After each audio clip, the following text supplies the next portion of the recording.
33. Oh, Mariana Hotter's in chuntering away already. Lovely neck. This is Breakfast with Stephen and Ellie. Good morning to you. Right, let's have a look at today's front pages, which are all leading with the same lines. In the Sunday Times, let's go to that first. Jeremy Hunt is set to delay the penny cut to income tax. The Express says rebel Tories are plotting to topple Liz Truss. According to the Observer, senior Tories will hold talks on a rescue mission this week. For the Sunday Mirror, it says the PM could be out at number 10 in a matter of days. I'll tell you what we're going to do. Is we're going to go through the papers now with former Special Advisors Boris Johnson, Jack Sellers, and anthropologist, that woman off of Time Team, Mariana Hotter. But what we're going to do, and thankfully you've had a change of heart, is we're lightening it up a little bit for this, because it's been so blooming heavy the last couple, but importantly so. Yeah. So we're going to have a look at some of the lighter stories in the papers, give you a little bit of a breather. Marianne, we'll start with the Sunday Times, should we? And are you a feeder? Feeder. I don't know. I'm definitely an emotional eater. Your husband's quite on the trim side, isn't he? He's not. No, Is he piled it on a bit since I last saw him? No, he's Piled about on the the same. pounds. He's about the same. Let's talk about the story. It's all about No, you're right. The question is, so if you're an emotional eater, imagine you're feeling a bit upset. You've had a really stressful day at work. You come home, what do you do? Do you put some music on? Do you dance? Or do you grab Chocky Bicky? If you're a grab a Chocky Bicky person, then you're an emotional eater, because that's the little thing that will make you just, get you through the next half hour or whatever. So, if you are that person, but you're actually trying to not eat the Chocky Bicky yourself, watch out for the fact that you go, have a Chocky Bicky. Oh, yeah. Because you're actually just passing on the emotional eating to someone else, and you get a bit of the vicarious, you get a little bit of knock-on kind of pleasure, not only that you didn't eat the Chocky Bicky, but that you're watching someone else that you love eat the Chocky Bicky. So you're an emotional eater, but that's why your husband's put on the timber since I last saw him. So that's right, that's why he's, yeah. Oh, poor fella. That's all right. Right, we're all about positivity.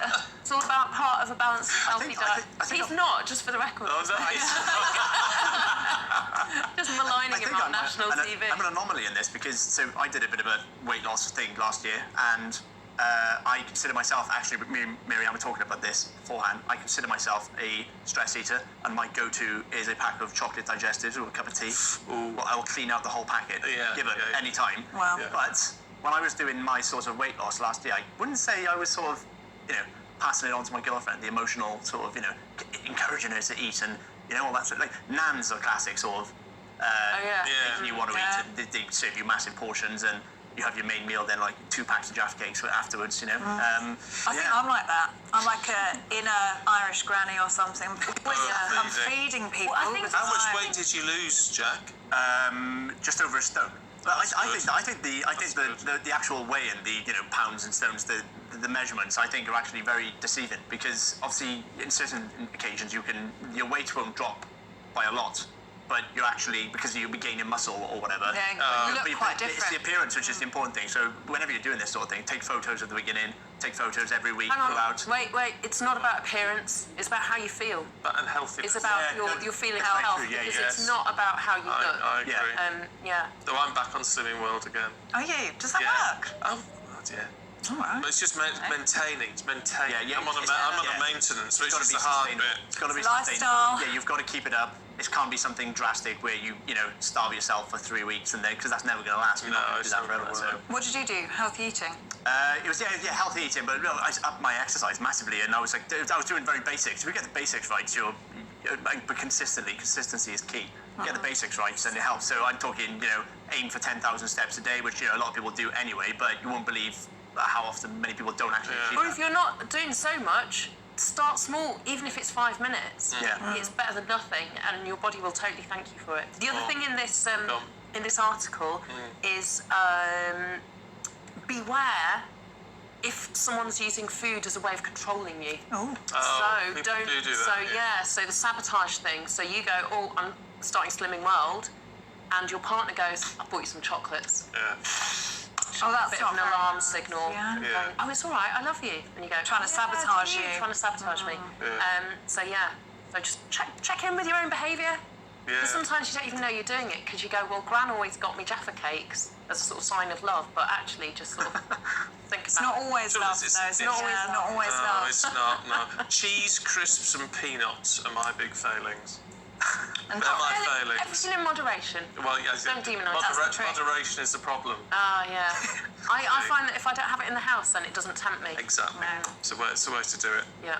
Right. 3 cottage cheese. Is that what you... There's Oh, only no. so much you can eat. isn't You'd it? rather- It's you'd quite rather not tasty. bother. It's quite tasty. It's all right. It's all right. You laugh all you want. It's work. Do you know what I did the other day, though? Oh, go on, then. This is going to be an advert for a treadmill now. I got a treadmill, like an under-the-sofa treadmill. It's like a motorised treadmill. So I just put on the motorised, Netflix and then I just start walking.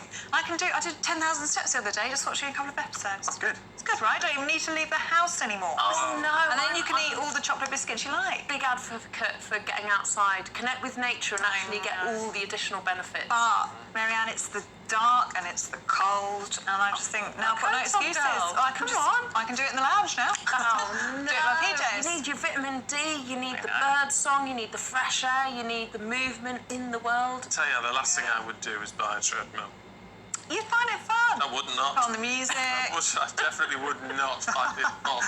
Tell you now. I'd I pay wanna good see money to this. see you on that. I tell I you want what. to see you taking Ellie out for a I do a lot of wintry walk, walking, yeah. And I want to see Ellie putting you on a treadmill. Yeah. Stephen, is it the running full stop? Do you enjoy running? I don't run. You No. don't run full stop. Don't run. No. Yeah, yeah. Because some But people. I do a lot of walking. Yeah. But running and that Yeah. isn't for me. I haven't got the knees for it. No. Ellie's probably, when she's on a treadmill like a loony, is probably watching The Crown, Jack. Yes, The Crown, despite all the headlines across the papers today, mostly focusing on the politics of the day, the Telegraph and the Mail actually have got stories on the front page touching upon The Crown, which is due out, I believe, in November. This is not a plug, Oh, by yes, the way. yeah. But the latest, this series as a whole actually has had a bit of a convoluted history of controversy amongst how much it dramatises some of the scenes within it. But the most recent event is that John Major, ex-Prime Minister, has launched a bit of an attack on it, calling it labelling it as malicious nonsense. And so specifically, he's referring, so all the reports are around a scene where King Charles, who was Prince of Wales at the time, obviously, went to meet the Prime Minister, and apparently, according to The Crown, and this is what they sort of put in their show, was saying that the Queen should abdicate to make room for him. So John Major obviously has come out and really heavily condemned this, but I find this quite interesting because for John Major to get involved, he feels there's a bit of reputational risk for him here if this all gets carried away.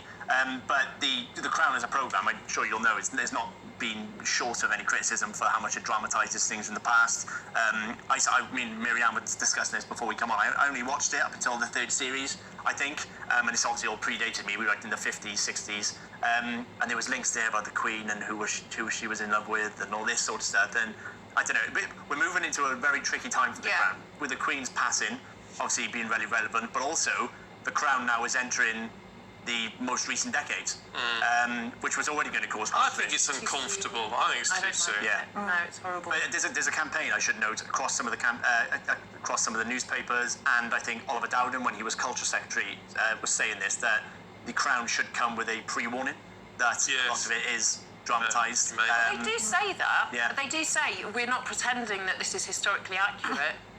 Now enjoy the show. But the thing is, you can't help No. yourself. You can't help but be coloured by what you've watched because it's two, amazing actors who look exactly like the thing, and especially when it's in amazing. Yeah, and especially when it's in people's living memories. And Stephen, as you were saying yesterday, we're not in the room, but we know the historic events that happened. So that dialogue is filled in by the Crown. Yeah. And then it would lead. This is what Lady Isabella Hervey was on yesterday saying. People then believe that is the dialogue that took place, when in fact nobody's in those rooms apart from the real people. Yeah. Anyway, Marianne was talking about healthy eating before, so now she's decided to pick the Sunday Mirror and chocolate. Yes, all in the interest of balance. Okay. Yeah. Page 28 of the Mirror. Yes.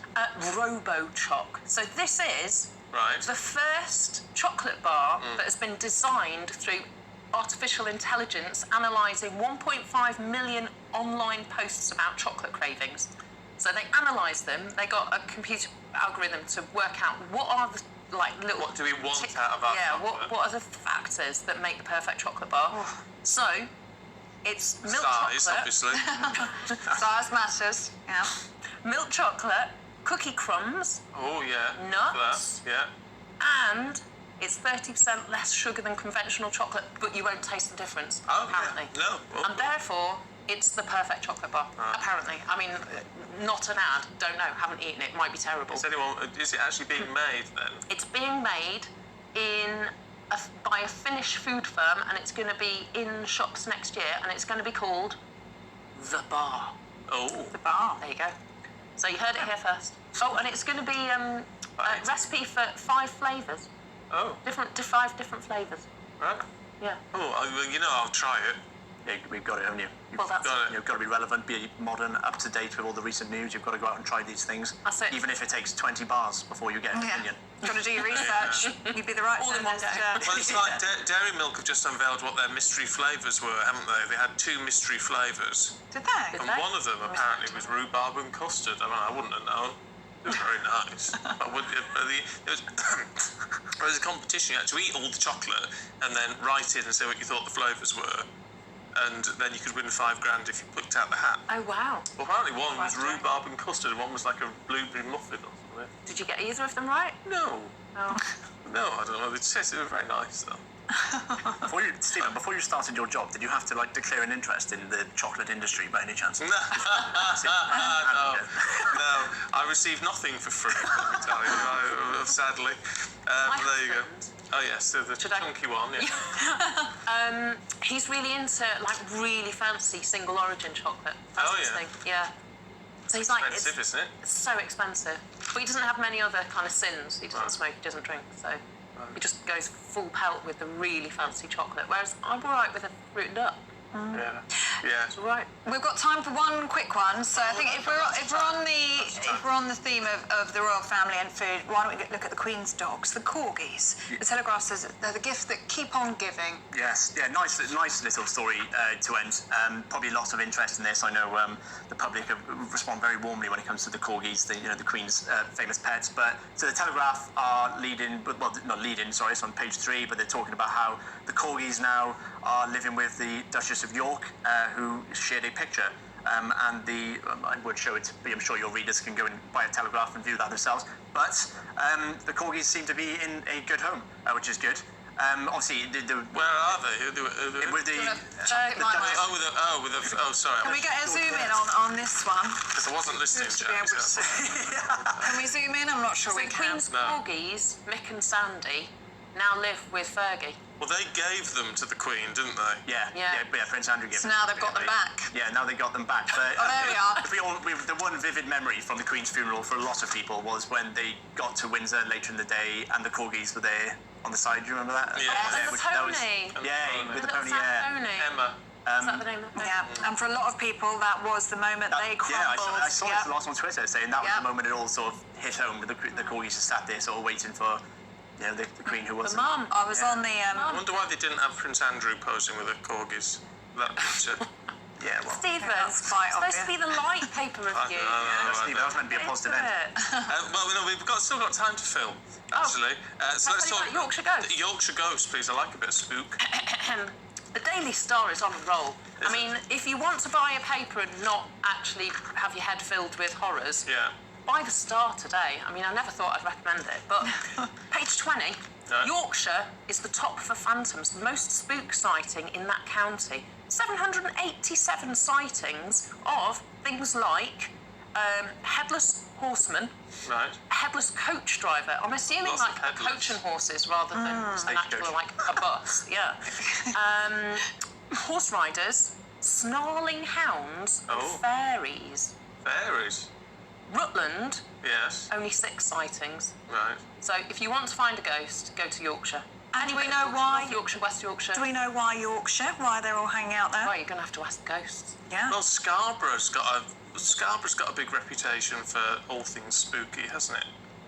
I can't remember why. Is it something to do with Frankenstein or Dracula I or feel like something Yorkshire, you've got Vikings. Yes. I mean, who doesn't want to see a headless Viking marauding through York, Jorvik? You've got, the kind of wild, windswept moors where you could have you know, phantom hounds, and you can have miry, misty creatures and kind of wandering, you know, maidens going, I can't find my way through the mist. And then you've got some like really brilliant, good old houses where you can have, you know, the kind of woman in black with no head, or, you know, a monk. Yeah, to be fair, it makes sense. You couldn't see them rolling about in central London, really, could you? But I can imagine it on the moors. Yeah, in the mist. I'm with you. Me, being the uber realist I am, but what this actually means is I'm sure this is a sort of flourishing industry, actually. The sort of spooky sector where people, ghost hunters, the like, ghost areas. Stephen. Anything, What it this is very good PR for Yorkshire. Well, yeah. So you don't believe in ghosts, then, Jack? Not that I can't ever say I've ever seen one, Ellie. So I'll Get yourself to Yorkshire. I'll be up there next weekend. Yeah. No, you get those. You can stay in that haunted hotels and things, can't you? And then you have to get up at 4 a.m. and see what happens. Yeah, and then do videos of like, can you hear me walking into a room and tapping windows and all this sort of stuff. Stuff goes on, you know. There's a market for it. Yeah. Good, safe, harmless fun. You cynic. Jack, sort of thank you for that. You were marvellous, Marianne. Thanks very much indeed. Oh, come on, that's me. No, I'm only joking. Can't be me. That's fine, Stephen, I get it. Thank you, both of you. You've been wonderful You've been this morning, wonderful. both of you. Love it. Bit of feistiness in the morning. A feistiness and a bit of fun to it. And a bit of That's fun. what we like. Yes.